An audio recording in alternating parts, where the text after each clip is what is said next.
Hey there, are you doing a research project with your students? If so, you definitely want to check out Britannica to see some of the awesome resources that they have for you.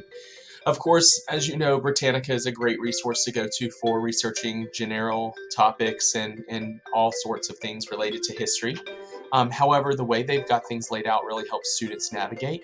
But one thing that I want to really bring your attention to is this section that's titled For Students. And so, as we know, a lot of the times things within the encyclopedia aren't always necessarily written in a way that students are going to understand. However, the fact that they now have a section that's specifically for students will kind of help them navigate through the information that's listed there for them to read.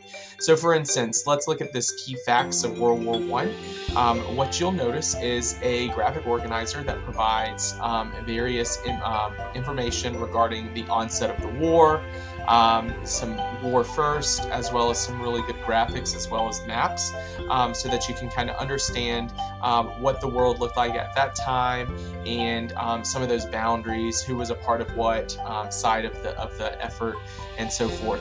Additionally, you'll see a timeline, a nice graphic that they can utilize to understand, casualties of the war, and then what the war did to the continent of Europe as far as borders go before the war and after the war.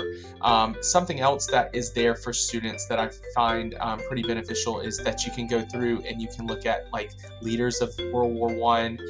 You can click on that link; it's a fast link, and then it's going to give you some of the same links, but some other links as well as different videos and other resources that could be pretty beneficial for your students.